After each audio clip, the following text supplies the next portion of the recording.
Hello everyone, welcome in my YouTube channel MCN nurses classes में आपका स्वागत है। तो चलिए, आज कुछ इंपॉर्टेंट क्वेश्चन है साइकेट्रिक उनको लेके आए हैं जो प्रीवियस एग्जाम में पूछे गए हैं। ठीक है, तो कुछ रिपीटेड क्वेश्चन है, कुछ न्यू क्वेश्चन है, आज उनको डिस्कस करते हैं। ठीक है, चलिए तो देखते हैं। आज का अपना पहला क्वेश्चन है, in which year mental health act pass in parliament. क्या पूछ रहा है, कौन से साल में मेंटल हेल्थ एक्ट पास किया गया था, कहाँ पे, पार्लियामेंट में। ठीक है, option A 1986, option B 1987, option C 1988, option D 1989 या फिर 1988, कोई भी मान लीजिए। ठीक है, तो क्या है इसका राइट आंसर, क्या होगा इसका राइट आंसर होगा 1987। ठीक है, अगर आपसे पूछा जाए कि पार्लियामेंट में कब पास हुआ, तब भी 1987 हो जाएगा। ठीक है, और अगर आपसे पूछा जाए कि ये कब आया था, Indian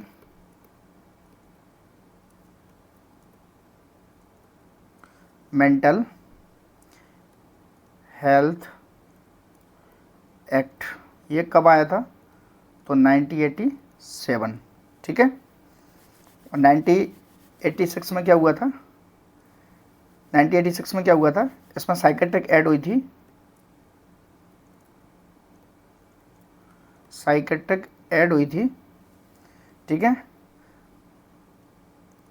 is a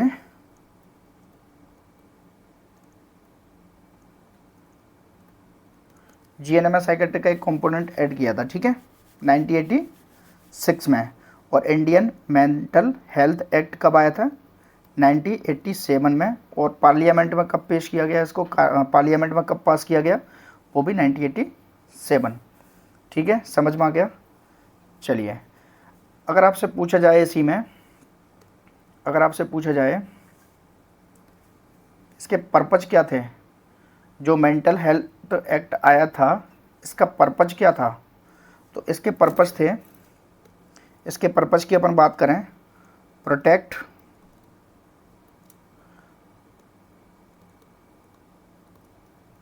right of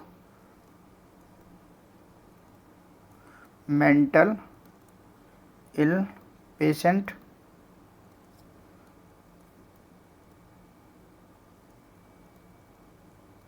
purpose बात कर रहा हूँ। ठीक है, protect right of mental ill patient. ठीक है, दूसरा क्या था, protect the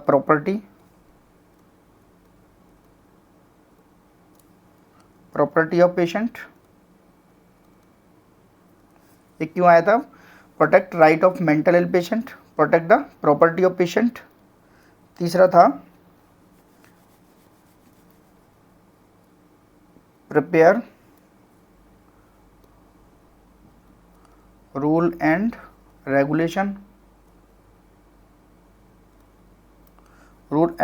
for admission and discharge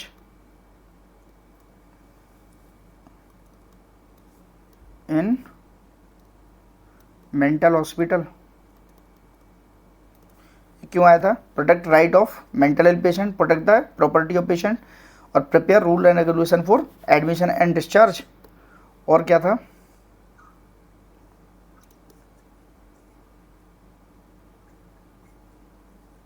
और क्या पर्पस था इसका,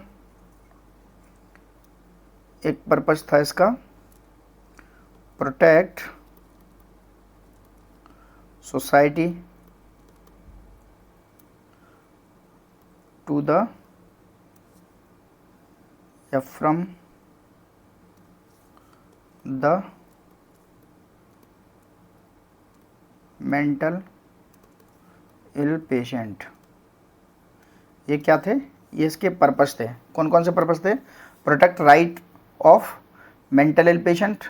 ठीक है, दूसरा था protect the property of patient, तीसरा था prepare rules and regulation for the admission and discharge in the mental hospital, और चौथा था protect the society from the mental ill patient. ठीक है, ये आ गया समझ में, ये इसके पर्पज थे इसको लाने के। ठीक है, चलिए अगला क्वेश्चन देखते हैं। अगला क्वेश्चन क्या है, deal with admission procedure in mental hospital included in which chapter of mental health act. क्या बोल रहा है कि जो मेंटल, मैं आपको बता दूं, मेंटल हेल्थ एक्ट जो आया था, मेंटल हेल्थ एक्ट जो आया था, इसमें कितने थे? इसमें 10 चैप्टर थे। ठीक है, तो ये बात कर रहा है कि deal with admission procedure, admission का जो प्रोसीजर की जो डीलिंग है वो कौन से चैप्टर में बात करी गई है इसके बारे में, या इसका चैप्टर कौन सा है। ठीक है, ये पूछ रहा है। Option A chapter 3, option B chapter 4, option C chapter 5, ठीक है, और ऑप्शन डी चैप्टर 2। ठीक है, तो जो एडमिशन प्रोसीजर की बात की गई है, एडमिशन प्रोसीजर किसका? मेंटल पेशेंट के लिए। तो जो एडमिशन प्रोसीजर की बात की गई है वो की गई है चैप्टर 4 में। ठीक है, अगर आपसे कोई पूछे कि मेंटल हेल्थ पेशेंट के लिए जो एडमिशन प्रोसीजर की जो बात की गई है, डील की गई है, वो कौन से चैप्टर में की गई है, तो 10 में से जो 4th नंबर का चैप्टर है उसके अंदर एडमिशन की बात करी गई है।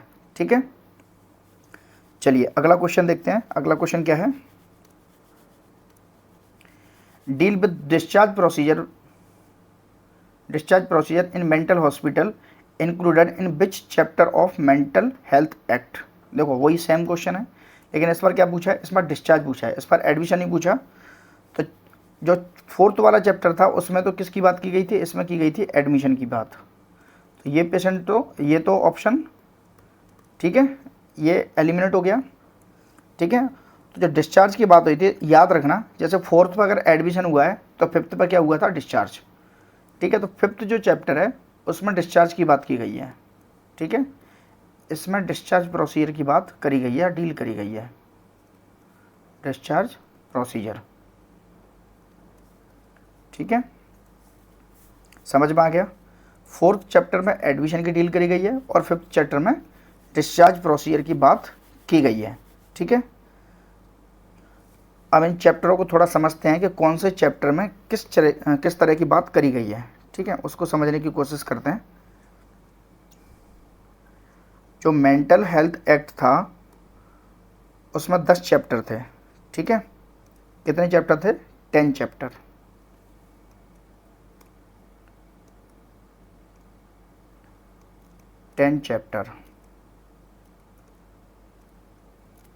Mental health act. ठीक है, तो जो फर्स्ट था, फर्स्ट उसमें क्या था? जो ल्यूनेटिक हैं, lunatic are convert in mental illness। ठीक है, और इसमें क्या बात की थी? Deal with all definition and terminology.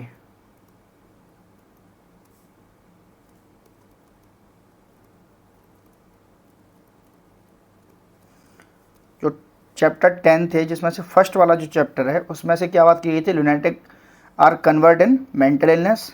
ठीक है, जो पागल हैं उनको कन्वर्ट कर दिया किसमें? मेंटल इलनेस में। ठीक है, और डील की गई थी इसमें किस चीज़ की? इसमें सारी जो टर्मिनोलॉजी आती है, डेफिनेशन आती है, वो इस चैप्टर में डील की गई थी। ठीक है, और जो सेकंड था, जो चैप्टर सेकंड था, इसमें क्या किया था? इसमें किया था prepare fund. Prepare fund, fund इकट्ठा किया गया था बाय सेंट्रल और स्टेट गवर्नमेंट। ठीक है, किसके लिए? For the favour of mental ill patient.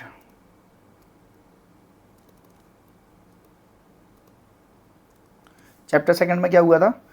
Prepare किया गया था फंड, या उसकी डील हुई थी। ठीक है, कहाँ से? सेंट्रल गवर्नमेंट से और स्टेट गवर्नमेंट से। किसके लिए? किसके फेवर में? मेंटल इल पेशेंट के फेवर में। ठीक है, तो फर्स्ट समझ में आ गया, सेकंड हो गया। थर्ड वाले में क्या था? थर्ड चैप्टर जो था उसमें क्या था? थर्ड चैप्टर था, इस चैप्टर मेंटल हेल्थ एक्ट के सारे चैप्टरों को मैं क्लियर करवा रहा हूँ, नोट डाउन करते जाना कि किस चैप्टर में किस चीज़ की बात हुई थी। तो सेकंड में प्रिपेयर हो गया फंड। अब तीसरे पे क्या था, जो थर्ड था, ठीक है, इसमें क्या हुआ था, deal with guideline,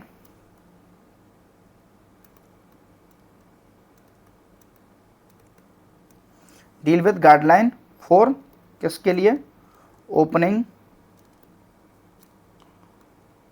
the new mental hospital. देखो पहले टर्मिनोलॉजी बना ली, डेफिनेशन बना ली, दूसरे पे क्या कर दिया, फंड इकट्ठा कर लिया, तीसरे में क्या कर लिया, मेंटल हॉस्पिटल खोलने के लिए गाइडलाइन निकाल ली, ठीक है। और फोर्थ जो चैप्टर था उसमें किसकी बात की गई थी, उसमें की गई थी एडमिशन की, एडमिशन प्रोसीजर, सिंपल सा समझते हैं, याद रहेगा। फिफ्थ चैप्टर में क्या बात की गई थी, जब एडमिशन होगा तो डिस्चार्ज भी होगा, डिस्चार्ज प्रोसीजर की बात की गई थी, ठीक है। और फिर फिफ्थ में क्या बात की गई थी, फिफ्थ में हो गया डिस्चार्ज हो गया। फिर सिक्स्थ में क्या की गई थी, सिक्स्थ में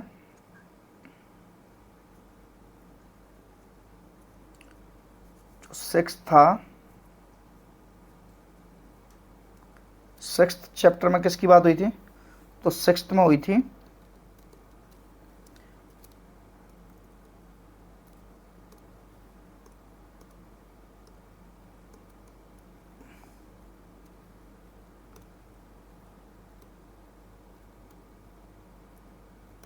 deal with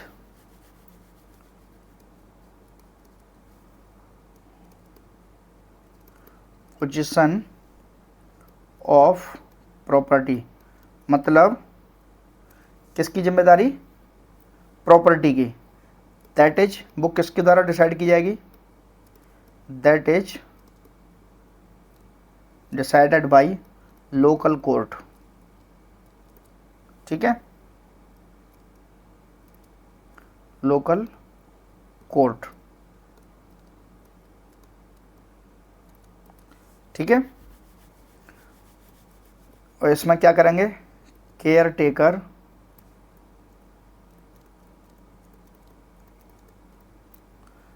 appointed by court, कितने महीने के अंदर, 6 मंथ के अंदर।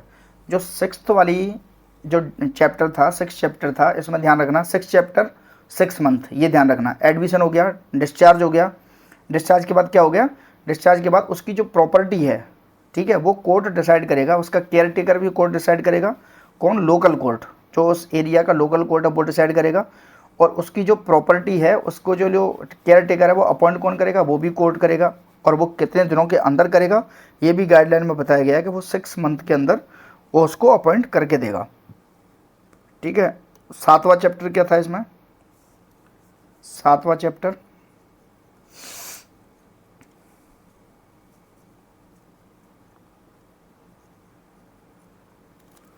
सेवंथ चैप्टर क्या था,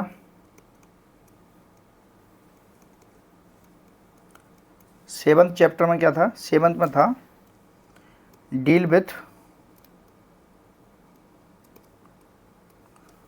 विथ कॉस्ट मैनेजमेंट या मेंटेनेंस,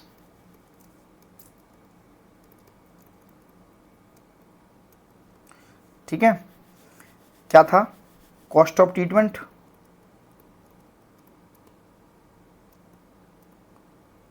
कॉस्ट ऑफ ट्रीटमेंट। अब जो कॉस्ट ऑफ ट्रीटमेंट है इसकी फर्स्ट रेस्पॉन्सिबिलिटी किसकी है,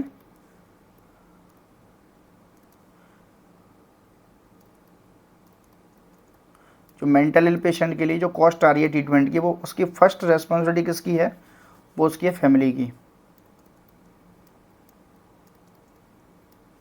अगर किसी की फैमिली नहीं है, ठीक है, या फिर एडमिशन कोई अननोन करवा के गया है, ठीक है, then government is responsible,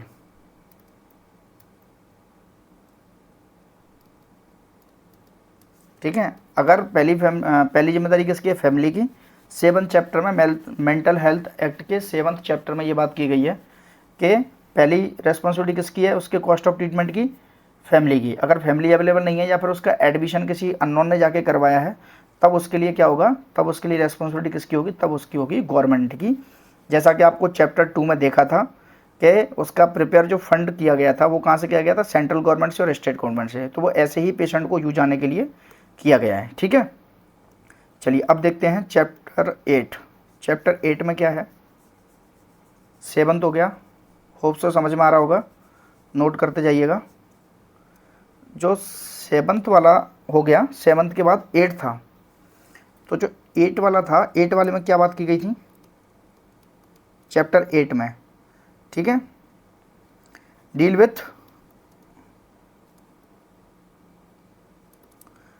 with right of mental ill patient.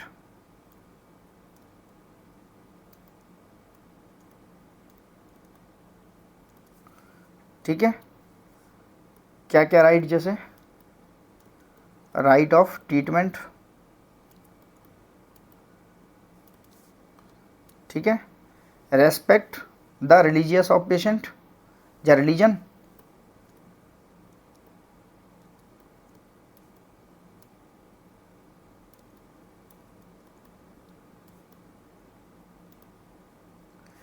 ठीक है, और उसको ट्रीट करना है कैसे, नॉर्मल पेशेंट की तरह।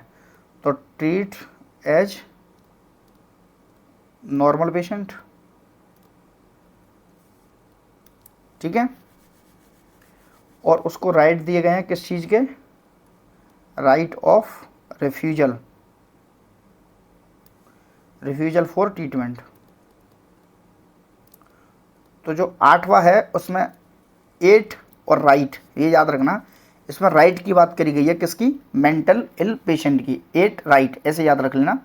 ठीक है, तो इसमें राइट ऑफ ट्रीटमेंट, ठीक है, रेस्पेक्ट ऑफ रिलीजियस, अगर कोई रिलीजन से संबंधित कोई दिक्कत है तो उसकी भी रेस्पेक्ट करना है। ठीक है, तो ये उसको राइट्स हैं, ट्रीट एज नॉर्मल पेशेंट की तरह ट्रीट करना है, और right of refusal for treatment. ठीक है, तो वो रिफ्यूजल भी कर सकता है। और इसमें लास्ट जो रह गया वो कौन सा है, राइट ऑफ प्राइवेसी, उसको भी प्राइवेसी का पूरा अधिकार है, राइट ऑफ प्राइवेसी। ठीक है, तो ये समझ में आ गया, राइट ऑफ प्राइवेसी। चलिए अब जो चैप्टर 9 था, जो चैप्टर 9 में क्या बात की गई थी, क्योंकि टोटल 10 थे, 8 अपने डिस्कस कर लिए। जो चैप्टर 9 था,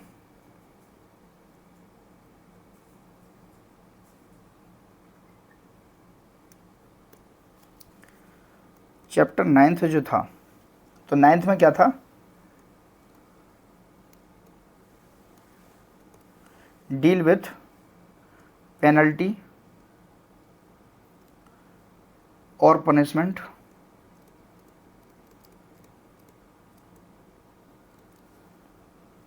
if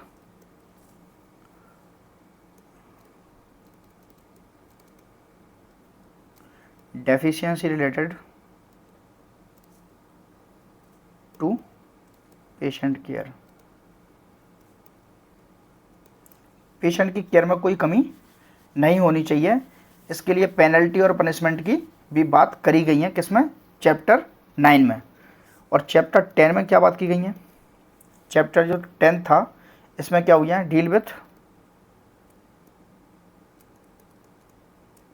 deal with rule end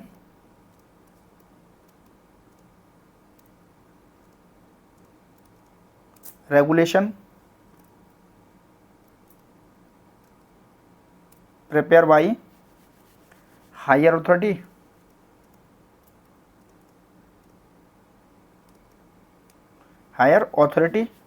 of किसकी, हॉस्पिटल की जो हायर अथॉरिटी है उसके पास इसके रूल्स एंड रेगुलेशन के लिए प्रिपेयर किए हैं उसने। ठीक है, that are follow in the particular hospital, और वो अपने अपने हॉस्पिटल के पर्टिकुलर रूल हैं। ठीक है, पर्टिकुलर, ठीक है, तो इतना समझ में आ गया। ये क्या थे, मेंटल हेल्थ एक्ट के चैप्टर थे 1 to लेके 10 तक मैंने आपको क्लियर कर दिए कि कौन से चैप्टर में किस चीज़ की बात करी गई है। ठीक है, ये आ गया समझ में। चलिए अब अगला क्वेश्चन देखते हैं। अगला क्वेश्चन क्या है, अगर उससे संबंधित क्वेश्चन होगा तो अपन उसमें समझ पाएंगे उसको।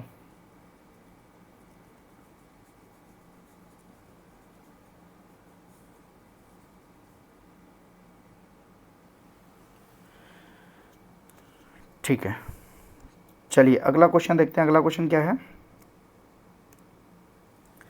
ICD-8 published by group of neuropsychiatric in which year. जो ICD-8 था वो published by group of neuropsychiatric in which year, कौन से साल में न्यूरोसाइकेट्रिस्ट ने इसको पब्लिश किया था ICD-8 को। ठीक है, option A 1968, option B 1987, option C 1992, option D 1978। ठीक है, तो ICD-8 जो था वो 1968 में पब्लिश किया था, 1968। ठीक है, ICD-8। ठीक है, और जो 1978 था इसमें आया था ICD-9। ठीक है, और जो 1987 है इसमें क्या था, 1987 में आया था, इसमें WHO ने कलेक्ट किए थे क्या चीज़, सारे राइट्स। ठीक है, किसके, ICD-9 के। जो ICD-9 आया था इसके जो राइट्स थे वो 1987 में WHO ने कलेक्ट करे थे। कब 1987 में। ठीक है, और 1992 में क्या था, 1992 में पब्लिश्ड हुआ था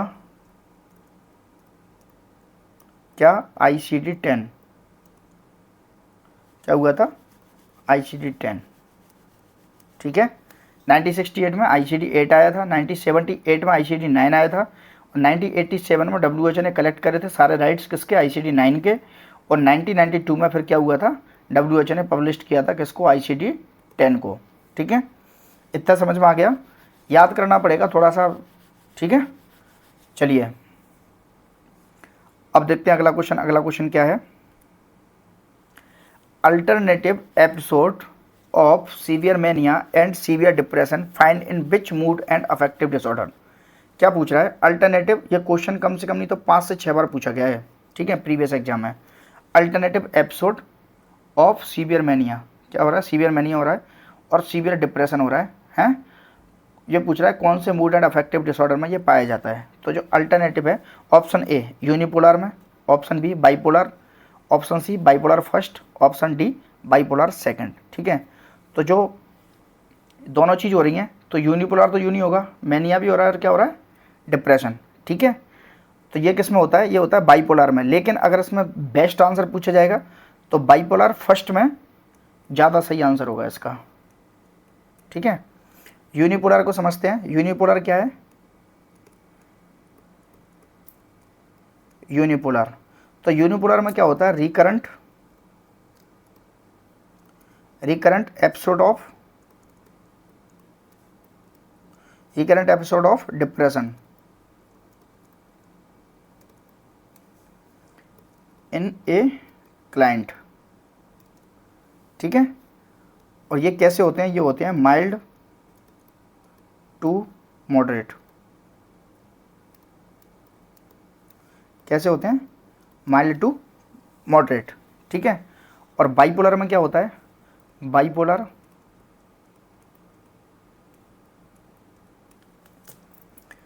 इसमें क्या होता है, इसमें अल्टरनेटिव होते हैं, अल्टरनेटिव एपिसोड होते हैं,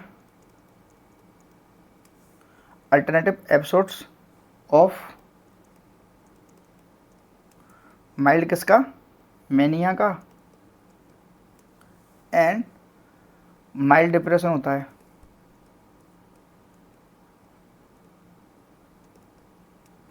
माइल्ड मैनिया होता है और माइल्ड डिप्रेशन होता है कहाँ, इन ए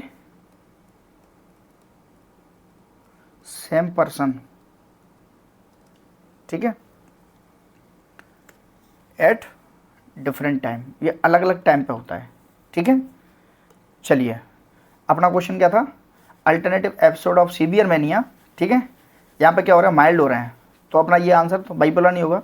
तो बाइपोलर जो फर्स्ट होता है उसमें क्या होता है, alternative episode of severe mania होता है और सीवियर ही डिप्रेशन होता है, ठीक है। चलिए अगला क्वेश्चन देखते हैं, बाइपोलर सेकंड क्या होता है, बाइपोलर सेकंड, इसका राइट आंसर क्या है, बाइपोलर फर्स्ट। लेकिन आपसे कोई पूछे कि बाइपोलर सेकंड में क्या होता है,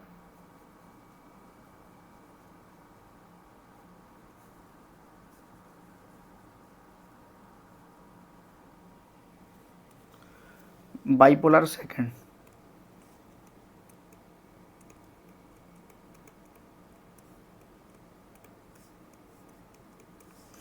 बाइपोलर जो सेकंड होता है इसमें क्या होता है, alternative episodes of hypomania and severe depression. समझ में आ गया अंतर। यूनिपोलर क्या होता है, यूनिपोलर में होता है रिकरेंट एपिसोड आते हैं डिप्रेशन और डिप्रेशन के, ठीक है। तो ये क्या हो गया यूनिपोलर, क्योंकि इसमें एक ही चीज़ हो रही है, क्या हो रहा है, डिप्रेशन। और बाइपोलर होगा तो बाइपोलर में क्या होगा, बाइपोलर में अल्टरनेटिव एपिसोड होंगे माइल्ड मैनिया के और माइल्डली डिप्रेशन का, सेम पर्सन में और कहाँ पर डिफरेंट टाइम है, अलग अलग टाइम पे होंगे लेकिन सेम पर्सन में होंगे, वो हो गया बाइपोलर, ठीक है। फिर आ गया बाइपोलर फर्स्ट, बाइपोलर फर्स्ट में क्या होगा, अल्टरनेटिव एपिसोड होंगे किसके, सीवियर मेनिया के और सीवियर ही डिप्रेशन होगा, ठीक है। और जो बाइपोलर सेकंड है, बाइपोलर सेकंड में क्या होगा, अल्टरनेटिव एपिसोड होंगे पर किसके होंगे, हाइपोमेनिया के, और डिप्रेशन कैसा होगा, वो होगा सीवियर, तो वो क्या होगा, बाइपोलर सेकंड। ये आ गया समझ में। चलिए अगला क्वेश्चन देखते हैं, अगला क्वेश्चन क्या है, एक होता है रैपिड साइक्लिंग डिप्रेशन, उसको क्या होता, वो क्या होता है। तो जो रैपिड साइक्लिंग डिप्रेशन एक डेफिनेशन टाइप का है, ये रैपिड साइक्लिंग इसी से संबंधित है, उसको यहीं क्लियर कर लेते हैं।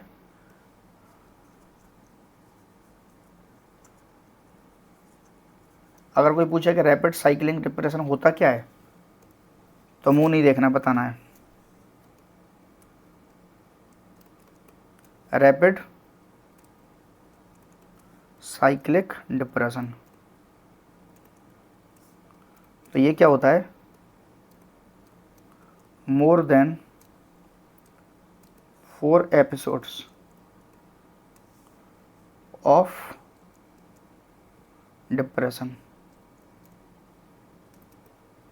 More than 4 episode of depression in a year, क्या, इन ए ईयर, एक साल में 4 से ज़्यादा डिप्रेशन के एपिसोड आने को रैपिड साइक्लिक डिप्रेशन कहा जाता है। आ गया समझ में, इंपॉर्टेंट है, साइकेट्रिक इतनी टफ नहीं है, बस थोड़ा समझने की वो है दिक्कत, ठीक है। रैपिड साइक्लिक डिप्रेशन क्या होगा, एक साल में 4 बार से ज़्यादा डिप्रेशन के एपिसोड आने को क्या बोलते हैं, रैपिड साइक्लिक डिप्रेशन, ठीक है। चलिए अगला क्वेश्चन देखते हैं, अगला क्वेश्चन क्या है, अगला क्वेश्चन क्या है, most common anxiety disorder is, क्या पूछ रहा है, मोस्ट कॉमन एंजाइटी डिसऑर्डर पूछ रहा है। Option A phobia, option B hysteria, option C OCD, option D DCD, ठीक है। इसका राइट आंसर क्या होगा, मोस्ट कॉमन जो एंजाइटी डिसऑर्डर है वो कौन सा है, वो है ओसीडी, ठीक है। उसको क्या बोलते हैं, ऑब्सेसिव कंपल्सिव डिसऑर्डर, ओसीडी, ठीक है। ये क्वेश्चन भी कई बार आया हुआ है, ठीक है। तो ये याद रखना है कि मोस्ट कॉमन एंजाइटी डिसऑर्डर कौन सा है, तो वो है ओसीडी, ठीक है।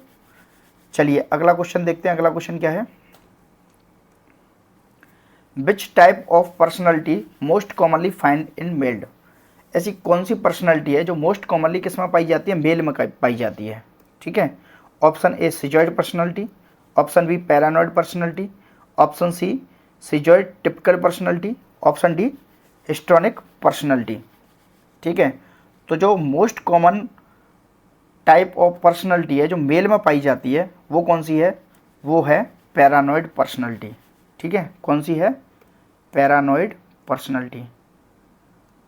पैरानॉइड क्या होता है, शक करने वाली, जो शक करने वाली पर्सनैलिटी है वो किस में पाई जाती है, वो मेल में पाई जाती है, ठीक है, फीमेल में नहीं है, ये मेल में है शक करने वाली, मोस्ट कॉमनली, ये याद रखना, ठीक है। और जो हिस्ट्रॉनिक पर्सनैलिटी है, कौन सी, हिस्ट्रॉनिक पर्सनैलिटी, ये किस में पाई जाती है, मोस्ट कॉमन किस में, फीमेल में, ठीक है। जो हिस्ट्रॉनिक पर्सनैलिटी है वो किस में पाई जाती है, किस में पाई जाती है, हिस्ट्रॉनिक पर्सनैलिटी फीमेल में। और जो पैरानॉइड पर्सनैलिटी है वो किस में पाई जाती है, मेल में, मोस्ट कॉमनली, ठीक है। और अगर आपसे पूछे कोई ये किसके अंदर आते हैं, ये जो पैरानॉइड पर्सनैलिटी है, सिजोइड पर्सनैलिटी है, सिजोटिपिकल पर्सनैलिटी है, ये जो तीनों पर्सनैलिटी हैं, कौन सी, ये शुरुआत की तीनों, ये किस में आती हैं, ये F62 F69 के बीच में आती हैं, ठीक है, F62 F69 के बीच में आती हैं, ठीक है। और ये क्लस्टर ए के अंदर आती हैं, ठीक है। जब थ्योरी की क्लास पढ़ाएंगे तब समझ में आएगा, अभी तो ये बहुत लंबा टॉपिक हो जाएगा नहीं तो, ठीक है। Which type of personality most commonly find, अभी सिंपल सा समझ लेते हैं। अगर मोस्ट कॉमनली पूछा जाए, क्योंकि क्वेश्चन ऐसे ही पूछते हैं, फाइंड एंड मेल, मेल का पूछा जाए तो पैरानॉइड पर्सनैलिटी, और विच type of personality most common find and female पूछा जाए तो फीमेल की जो हो जाएगा हिस्ट्रॉनिक पर्सनैलिटी, ठीक है। समझ में आ गया। चलो अगला देखते हैं। अगला क्वेश्चन क्या है, which type of personality disorder find in society. देखो मेल और फीमेल का मैंने बता दिया, मेल में क्या होता है, पैरानॉइड पर्सनैलिटी, फीमेल में कौन सी होती है, हिस्ट्रॉनिक पर्सनैलिटी। अब क्या पूछ रहा है, अब पूछ रहा है कि जो सोसाइटी है उसमें कौन से टाइप की पर्सनैलिटी डिसऑर्डर मोस्ट कॉमनली पाए जाते हैं। Which type of personality disorder find in society. Option A dependent personality, option B avoidant personality, option C obsessive personality, option D borderline personality. तो most common जो पाए जाते हैं, ठीक है, वो कौन सा होता है, वो होता है अवॉइडेंट पर्सनैलिटी। क्या होता है, अवॉइडेंट पर्सनैलिटी। ये कहाँ पर पाई जाती है, सोसाइटी में मोस्ट कॉमनली पाई जाती है, ठीक है। एक तरह से अननोन बनना हो गया ये, ठीक है, अवॉइडेंट पर्सनैलिटी, ठीक है, अवॉइड करना हो गया। तो ये किस में पाया जाता है, ये पाया जाता है सोसाइटी में, ये याद रखना। अगर मेल में पूछा जाए तो पैरानॉइड पर्सनैलिटी, फीमेल में पूछा जाए तो हिस्ट्रॉनिक पर्सनैलिटी, और सोसाइटी में पूछा जाए तो मोस्ट कॉमन किस में, सोसाइटी में, तो क्या होगी, अवॉइडेंट पर्सनैलिटी मोस्ट कॉमनली पाई जाती है, ठीक है। एक पूछा जाता है कि वाइस की फुल फॉर्म क्या है, किसकी फुल फॉर्म, एक पूछा जाता है ये क्या है, WAIS, ये पूछा जाता है इसकी फुल फॉर्म। तो इसकी होती है बैचलर अडल्ट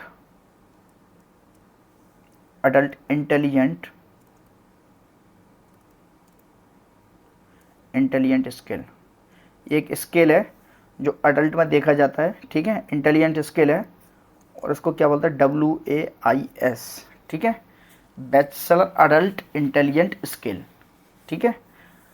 ये किस में है, मेंटल रिटार्डेशन के लिए देखा जाता है, मेंटल रिटार्ड देखने के लिए, मेंटल रिटार्डेशन के लिए, ठीक है, WAIS, ठीक है। ये याद आ गया तो बता दिया। चलिए अगला क्वेश्चन देखते हैं। अगला क्वेश्चन कौन सा है, एग्जाम्पल ऑफ ऑर्गेनिक साइकोसिस इज। ऑर्गेनिक साइकोसिस का एग्जाम्पल पूछ रहा है। Option A delirium, option B dementia, option C schizophrenia, option D A और बी बोथ, ठीक है। तो इसका राइट आंसर क्या है, इसका राइट आंसर है डी,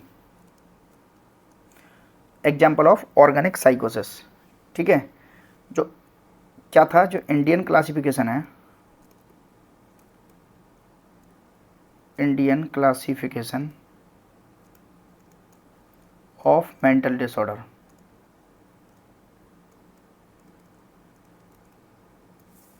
तो इसके अंदर क्या है, इसके अंदर 3 है।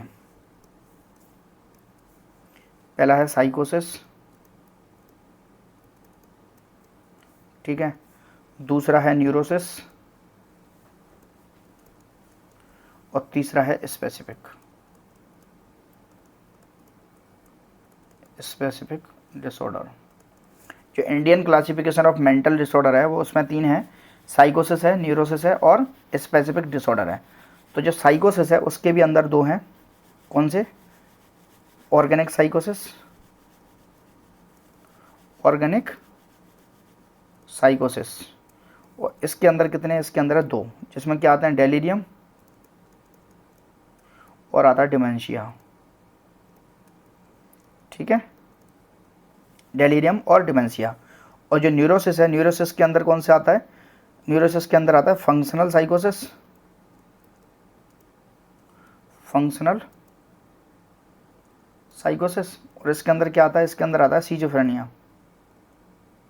इसके अंदर क्या आता है सीजोफ्रेनिया।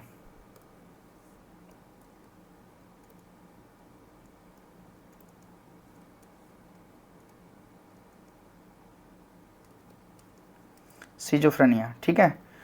और स्पेसिफिक जो डिसऑर्डर हैं, ठीक है, इस पे ये न्यूरोसिस हो गया, स्पेसिफिक हो गया।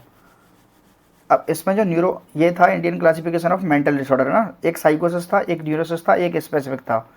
ठीक है, तो जो साइकोसिस था, तो साइकोसिस के, इसको ये इसमें नहीं है, ठीक है, जो साइकोसिस के थे, जो साइकोसिस के थे, तो साइकोसिस के फिर ये 3 थे। ठीक है, तो साइकोसिस के जो 3 में, साइकोसिस में एक तो हो गया ऑर्गेनिक डिसऑर्डर, एक हो गया न्यूरोसिस वाला, ठीक है, ये सॉरी फंक्शनल साइकोसिस।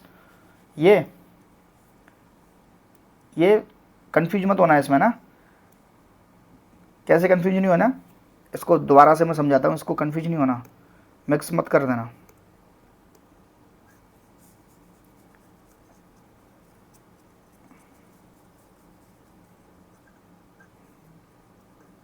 देखो खाली स्लाइड पे चलते हैं।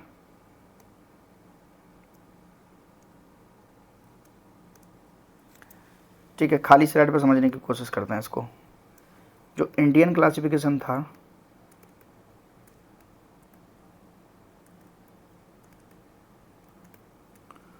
ऑफ मेंटल डिसऑर्डर, ठीक है, इसमें क्या था, इसमें थे 3, कौन कौन से, साइकोसिस, दूसरा था न्यूरोसिस, ठीक है, और तीसरा था स्पेसिफिक। ठीक है, अब साइकोसिस में क्या थे, साइकोसिस में थे 3, ठीक है, ऑर्गेनिक। अब ऑर्गेनिक में कौन कौन से थे, ऑर्गेनिक साइकोसिस में कौन कौन से थे, डेलीरियम और डिमेंशिया,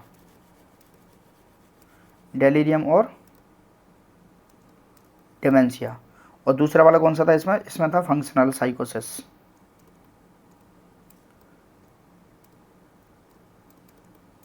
फंक्शनल साइकोसिस। फंक्शनल साइकोसिस में कौन था, सीजोफ्रेनिया,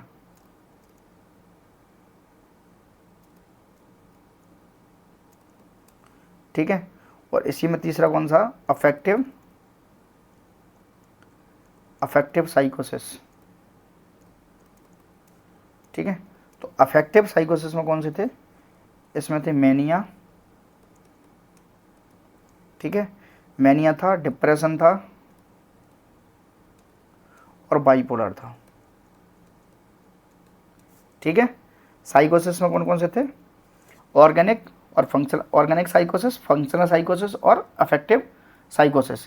और ऑर्गेनिक जो साइकोसिस था उसमें कौन कौन से थे, डेलीरियम और डिमेंशिया। और फंक्शनल जो साइकोसिस था उसमें क्या था, सिजोफ्रेनिया। और अफेक्टिव साइकोसिस था उसमें क्या था, मेनिया, डिप्रेशन और बाइपोलर। ठीक है, इतना आगे समझ में।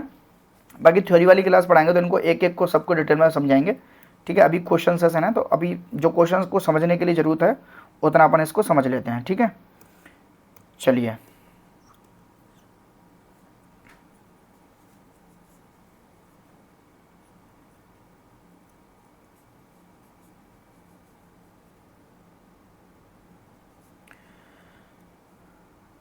अगला क्वेश्चन देखते हैं। अगला क्वेश्चन क्या है, ये अपने बता दिया, इसका क्या होगा, ऑर्गेनिक साइकोसिस में कौन कौन से आ गए, तो ऑर्गेनिक साइकोसिस में डेलीरियम और डिमेंशिया। तो इसका राइट आंसर क्या हो जाएगा, इसका राइट आंसर खुद ब खुद ए और बी बोथ हो जाएगा, क्योंकि इसमें डेलीरियम और डिमेंशिया दोनों हैं। और सीजोफ्रेनिया किसका होता, ये होता फंक्शनल साइकोसिस का। ठीक है, चलिए अगला क्वेश्चन देखते हैं। अगला क्वेश्चन क्या है, example of mood and affective साइकोसिस डिसऑर्डर। ठीक है, option A mania, option B depression, option C bipolar, option D all of the above. तो अभी प्रीवियस क्वेश्चन में अपन डिस्कस करा चुके हैं इसको भी। तो इसका राइट आंसर क्या हो जाएगा, ऑल ऑफ दी अबव, जिसमें मैनिया भी होता है, डिप्रेशन भी होता है और बाइपोलर भी होता है। ठीक है, आ गया समझ में। चलिए अगला क्वेश्चन देखते हैं। अगला क्वेश्चन क्या है, डिफेंस मैकेनिज्म इंट्रोड्यूस बाई। जो डिफेंस मैकेनिज्म है, साइकेट्रिक से बहुत बार डिफेंस मैकेनिज्म हर बार क्वेश्चन में पूछी जाती है। ठीक है, तो जो डिफेंस मैकेनिज्म है वो किसने इसको लॉन्च किया था, डिफेंस मैकेनिज्म को। Option A Anna Freud, option B Sigmund Freud, option C Philippe Pinel, option D John Cade. ठीक है, तो जो डिफेंस मैकेनिज्म है उसको इंट्रोड्यूस किसने किया था, सिगमंड फ्रूड ने। ठीक है, अगर आपसे कोई पूछा जाए कि इसको मॉडिफाई किसने किया था, ठीक है, इंट्रोड्यूस किसने किया था, इंट्रोड्यूस बाई सिगमंड फ्रूड, और इसी को मॉडिफाई किसने किया था, ये किया था अन्ना फ्रूड ने। और ये अन्ना फ्रूड कौन थी, ये इसकी डॉटर थी।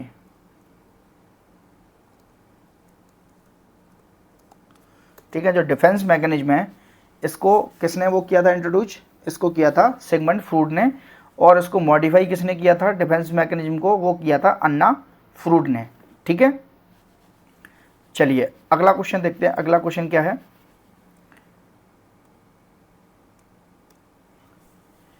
previous unaccepted behavior are convert in accepted behavior is definition of which defense mechanism। ये एक डेफिनेशन दी है एक्चुअली। ठीक है, तो ये पूछ रहा है कि जो प्रीवियस अनअक्सेप्टेड बिहेवियर, मतलब कोई ऐसा बिहेवियर जो प्रीवियस में किया गया हो जो एक्सेप्टेबल नहीं है, आर कन्वर्ट, उसको कन्वर्ट कर दिया किसमें, एक्सेप्टेड बिहेवियर में, is definition of which defence mechanism. ये किसके अंदर होती है, option A introjection, option B sublimation, option C undoing, option D identification. ठीक है, इसका राइट आंसर क्या होगा, इसका राइट आंसर होगा अनडोइंग। बताइए क्यों, जैसे मान के चलिए father give a chocolate to his child after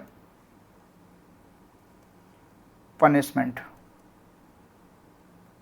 मतलब बाप ने एक बच्चे को पहले तो क्या कर दिया, पनिशमेंट दे दिया, फिर उसके बाद चॉकलेट दे दी। तो जो अनअक्सेप्टेड बिहेवियर था उसको कन्वर्ट कर दिया किसमें, एक्सेप्टेबल बिहेवियर में। ठीक है, तो उसको क्या बोलते हैं, उसको बोलते हैं अनडूइंग। ठीक है, अभी इस क्वेश्चन में इनको नहीं समझाएंगे, आने वाले टाइम में और भी क्वेश्चन आएंगे तो उनको रैशनल के साथ समझाने की कोशिश करेंगे। ये डिफेंस मैकेनिज्म इंपॉर्टेंट है, इसके पार्ट 2 में भी अपन इसको आगे और भी पढ़ाएंगे, इसमें कवर नहीं हो पाएगा इतना, तो पार्ट 2 में भी पढ़ाएंगे। तो चैनल को सब्सक्राइब जरूर कर लेना ताकि आपको साइकेट्रिक बहुत इजीली आपको समझने को मिल जाए।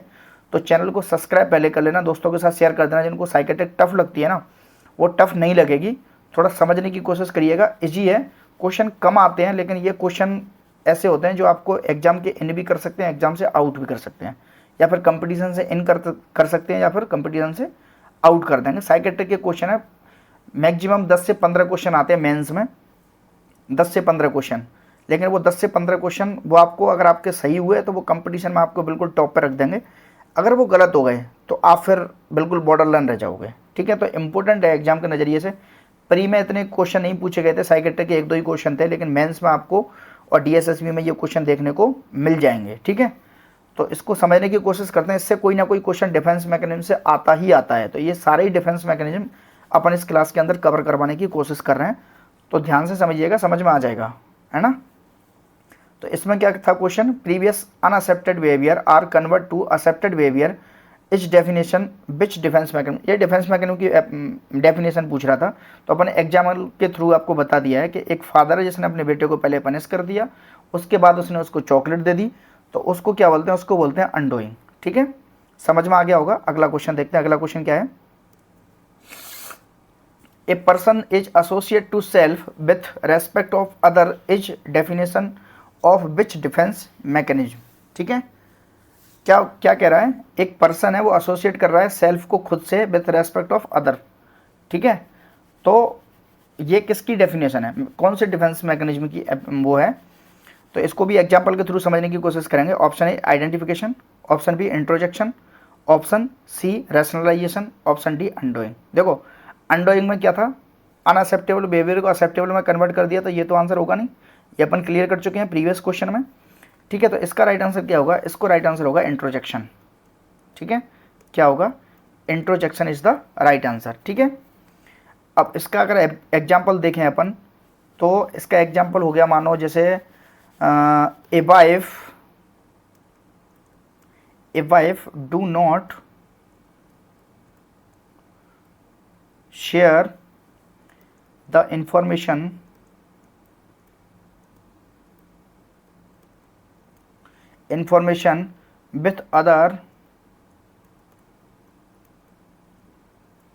with other after misbehave by her husband। एक औरत है, वो क्या कर रही है, उसके पति ने उससे मिसबिहेव किया है, लेकिन वो किसी और से शेयर नहीं कर रही है। ठीक है, तो इसमें क्या कर रही है, सेल्फ रेस्पेक्ट को बचाने की कोशिश कर रही है, तो उसको क्या बोलते हैं, उसको बोलते हैं इंट्रोजेक्शन। ठीक है, आ गया समझ में। तो जो मिसबिहेव किया उसके हस्बैंड ने, वो उस मिसबिहेवियर को किसी और के साथ शेयर नहीं कर रही है, अपनी सेल्फ रेस्पेक्ट को भी बचाने का प्रयास कर रही है, तो उसको क्या बोलते हैं, उसको बोलते हैं इंट्रोजेक्शन। ठीक है, आ गया समझ में। चलिए अगला क्वेश्चन देखते हैं, अगला क्वेश्चन क्या है। Illiterate father is identified by the achievement of his son या daughter is example of which defense mechanism। अब एक एग्जाम्पल देके पूछ लिया है कि एक अनएजुकेटेड फादर है, ठीक है, वो उसको क्या है, वो एक अचीवमेंट किया है उसने, उसके बेटा या बेटी ने, तो वो उसके नाम से जाना जा रहा है। ठीक है, इसका मतलब ये है, तो इसमें वो कौन सी डिफेंस मैकेनिज्म है। ठीक है, समझ में आ गया question. Illiterate father is identify by achievement of his son या daughter is example of which defence mechanism. ठीक है, ठीक है, तो इसका राइट आंसर क्या होगा, इसका राइट आंसर होगा आइडेंटिफिकेशन। क्या होगा, आइडेंटिफिकेशन। इसमें क्या होता है, आइडेंटिफिकेशन की डेफिनेशन क्या है, व्हेन ए पर्सन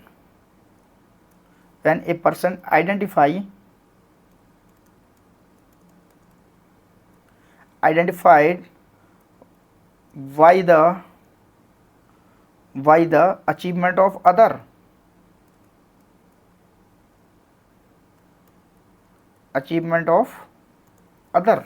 किसी और के अचीवमेंट से किसी और को आइडेंटिफाई करना। ठीक है, वो किस में आ जाता है, वो आ जाता है आइडेंटिफिकेशन में, जैसा कि इसके टर्मिनोलॉजी से ही समझ में आ रहा है। ठीक है, आ गया समझ में। चलिए अगला क्वेश्चन देखते हैं।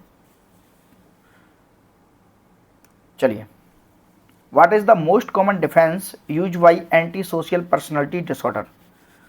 जो एंटी सोशल पर्सनैलिटी डिसऑर्डर है, ठीक है, मोस्ट कॉमनली वो किसके द्वारा यूज किया जाता है। ठीक है, या फिर मोस्ट कॉमन डिफेंस मैकेनिज्म जो एंटी सोशल पर्सनैलिटी वाला बंदा है, वो कौन सा डिफेंस मैकेनिज्म यूज करता है। ठीक है, option A rationalisation, option B identification, option C sublimation, option D introjection. Introjection में क्या था, इसको थोड़ा ब्रीफ देखते हैं। इंट्रोजेक्शन में क्या था, इसमें क्या था, एक वाइफ थी, मैंने एग्जांपल दिया था, वाइफ अपने हस्बैंड के मिसबिहेवियर को किसी और के साथ शेयर नहीं कर रही है, तो वो क्या हो गया, सेल्फ क्या हो गया, एक person associate to self with respect of others. ठीक है, इंट्रोजेक्शन हो गया। सब्लिमेशन क्या होता है, सब्लिमेशन को भी समझ लेते हैं। ठीक है, सोसाइटी अनअसेप्टेबल बिहेवियर या फिर negative are convert into socially acceptable, मतलब कोई बंदा है जिसका पहले जो व्यवहार था वो सोसाइटी में एक्सेप्टेबल नहीं था, लेकिन उसने उसको क्या कर दिया, उसको कन्वर्ट कर दिया। ठीक है, उसको चेंज कर दिया, और वो कोई जो सोसाइटी में एक्सेप्टेबल है वो चीज़ उसने अपना ली, तो उसको बोलते हैं सब्लिमेशन। ठीक है, ये हो गया क्लियर। आइडेंटिफिकेशन, आइडेंटिफिकेशन में क्या था, अपने बच्चे बच्ची की उससे एक पिता को उसको आइडेंटिफाई करना, ये क्या हो गया आइडेंटिफिकेशन। और जो most common defence use by anti social personality, जो एंटी सोशल पर्सनैलिटी है वो सबसे ज़्यादा जिसको यूज करते हैं वो होता है रैशनलाइजेशन। क्या होता है, रैशनलाइजेशन। ठीक है, सब्लिमेशन का अपन एग्जाम्पल समझते हैं। सब्लिमेशन क्या होता है, ठीक है, सब्लिमेशन क्या होता है, मान के चलिए ए अग्रेसिव पर्सन, ए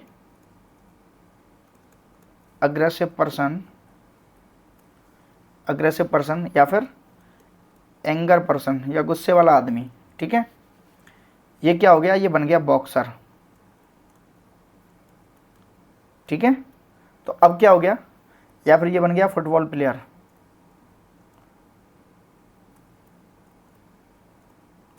तो ये क्या था, गुस्से वाला, सोसाइटी को अनएक्सेप्टेबल था,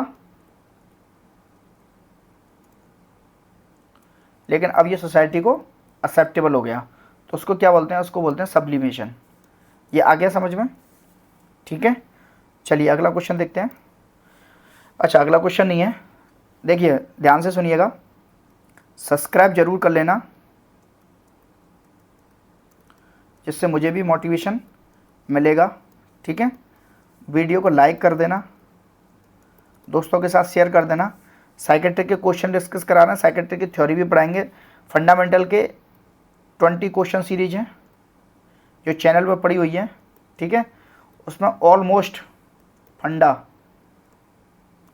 ऑलमोस्ट क्वेश्चन उसमें कवर करे हैं, ठीक है, रैशनल के साथ समझाए हुए हैं। तो उसमें 20 क्वेश्चन सीरीज हैं, इसमें से 20 में से आपको ये मान लो कि मैक्सिमम क्वेश्चन आपको देखने को मिल जाएंगे आने वाले एग्जाम में। अभी अपन साइकेट्रिक के क्वेश्चन डिस्कस करा रहे हैं, ठीक है, क्योंकि अभी एग्जाम का टाइम चल रहा है। अपन टॉपिक वाइज सारी चीज़ें अपन थ्योरी में भी पढ़ाएंगे, ठीक है, थ्योरी में भी पढ़ाएंगे, ठीक है। तो ये सब्सक्राइब जरूर कर लेना ताकि फ्री ऑफ कॉस्ट आपको चीज़ें देखने को मिल जाए, ठीक है। तो चलिए दोस्तों के साथ शेयर कर देना, साइकेट्रिक इजी लगेगा अगर ढंग से पढ़ोगे तो, ठीक है। दोस्तों के साथ शेयर कर देना, चैनल को, वीडियो को लाइक कर देना, ठीक है। ओके चलो आज के लिए इतना ही, थैंक यू, मिलते हैं अगले वीडियो में।